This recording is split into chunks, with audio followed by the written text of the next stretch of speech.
अमित कुमार राज जी। राधे राधे महाराज जी। राधे राधे महाराज जी। महाराज जी, भगवत गीता या वेदों का सबसे महत्वपूर्ण संदेश क्या है? आज के जीवन के लिए सच्ची भक्ति और दिखावे की भक्ति में क्या अंतर है?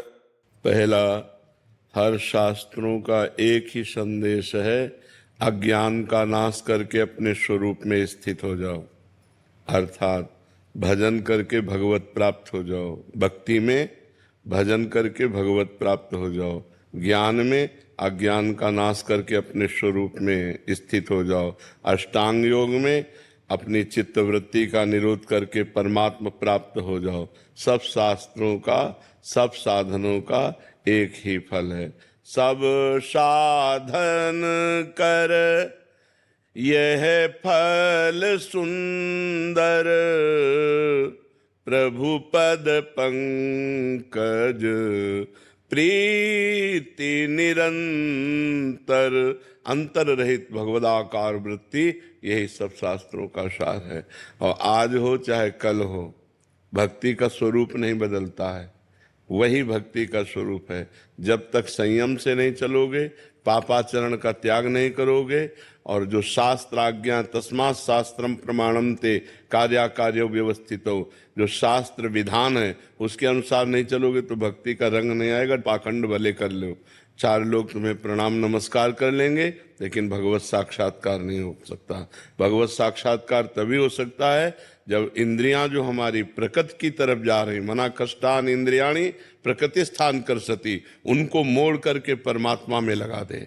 जितेंद्री हो, श्रद्धावान हो, निरंतर भजन परायण हो, सब कुछ प्राप्त हो जाएगा।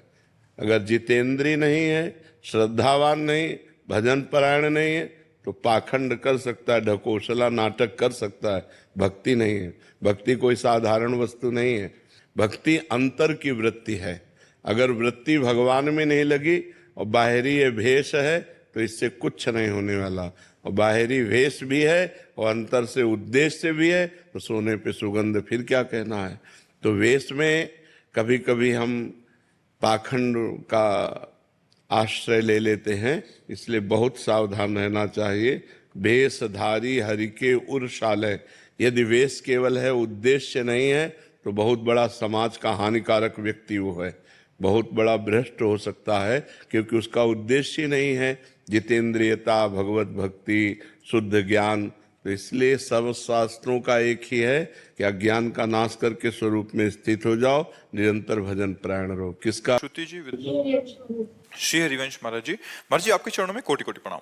महाराज जी, आपकी सत्संग और भगवत कृपा से हम सच्चे मन से आध्यात्मिक मार्ग में अग्रसर होना चाहते हैं, परंतु ना ही मार्ग से पीछे हटना चाहते हैं। आपके श्रीमुख से सुना है कि देखो, सबसे खास बात समझ लो, चाहे जिस मार्ग का पथिक हो, चाहे ज्ञान मार्ग का, चाहे योग मार्ग का, चाहे भक्ति मार्ग का, तेषाम सतत युक्तानाम भजताम प्रीति पूर्वकम ददामि बुद्धि योगम तम येन माम उपयांति ते। प्रेम पूर्वक जब तक भजन नहीं करोगे, तब तक बुद्धि का परमात्मा से योग नहीं होगा। जब तक बुद्धि का परमात्मा से योग नहीं होता, प्रकृति से योग होता है, तो प्रकृति विषम है। सुख दुख, मान अपमान, हर्ष शोक, लाभ हानि, ये द्वंद्व व्यापते रहेंगे। इसलिए डट के भजन करो, सब खत्म हो जाएगा। जो गुरुजी ने नाम दिया है या जो नाम प्रिय, डट के भजन करो।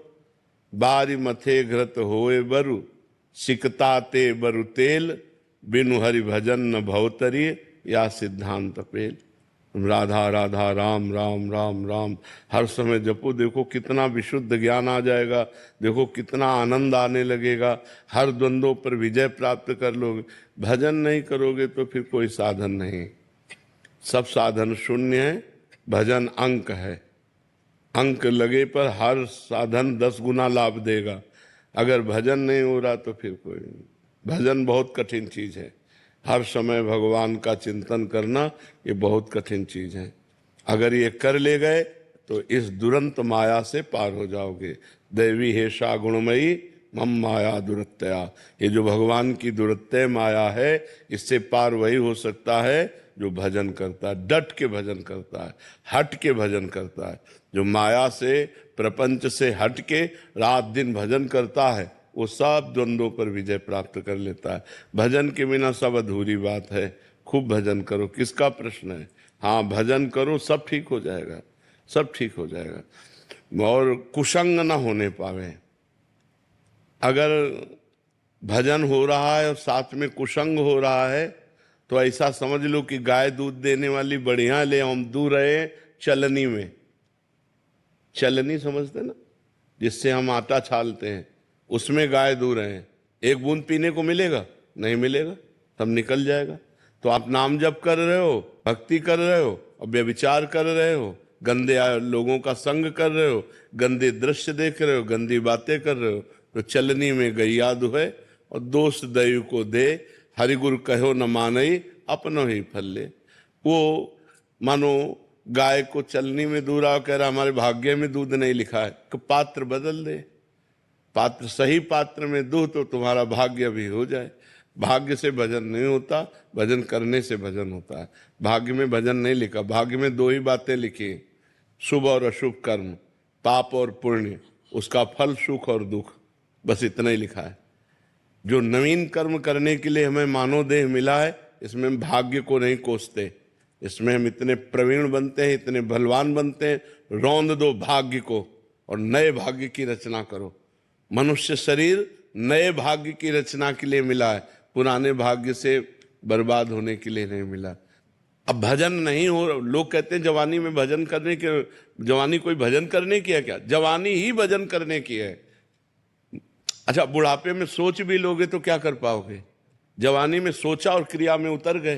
तो अगर नाम जब चलता होता, यार नहीं, दूसरों को बचाओ और खुद बचो। और अगर अपनी बुद्धि ठीक नहीं है, भजन परायण नहीं है, तो दूसरों को भी कष्ट देगी और खुद नरक भोगेगी, कष्ट भोगेगी। इसीलिए हम कहते हैं अध्यात्म के बिना मनुष्य राक्षस है। राक्षस रूप नहीं है, चिंतन राक्षसी हो जाता। तो बहुत होश में, और ये होश बिना भजन के नहीं। अगर भजन करोगे तो होश में रहो, डर लगेगा। आपका चेहरा आ जाता है महाराज जी की, महाराज जी ने ये कहा है, हाँ, ये नहीं कहा। हाँ, कल हमसे एक प्रश्न कर रहे थे कि जवानी में भजन करने की क्या आवश्यकता है? जवानी में ही है, क्योंकि इस समय उद्दंडता, बल, इंद्रियों में सब कुछ रहता है, हम कंट्रोल कर सकें अपने को। अब हमारी बुद्धि ड्राइवर है हमारे जीवन की।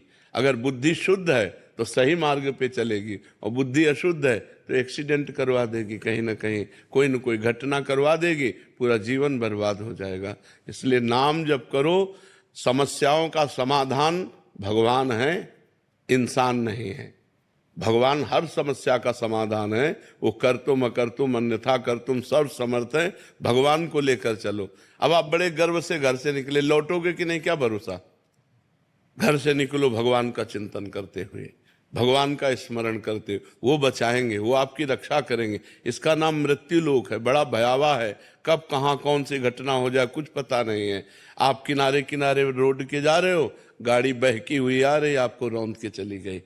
वो नाम जप है भगवान का, वो रक्षा कर लेंगे। करो सदा तिनके रखवारी, जिम बालक राखे महतारी। जैसे बच्चे की रक्षा माँ करती है, ऐसे भगवान कहते हैं मैं अपने भक्तों की रक्षा करता हूँ। तो इसलिए भक्त बनो, नाम जप करो, भगवान की आराधना करो। और जब कोई ऐसी गंदी घटना करने का मन आवे तो चिंतन करो परिणाम का, कि परिणाम क्या होगा। नहीं भाई नहीं, थोड़ी देर के लिए भाग जाओ, वहां से हट जाओ, अपने मन को शांत कर लो, नहीं तो ऐसी क्रिया करवा देगा, पूरा जीवन बर्बाद हो जाएगा।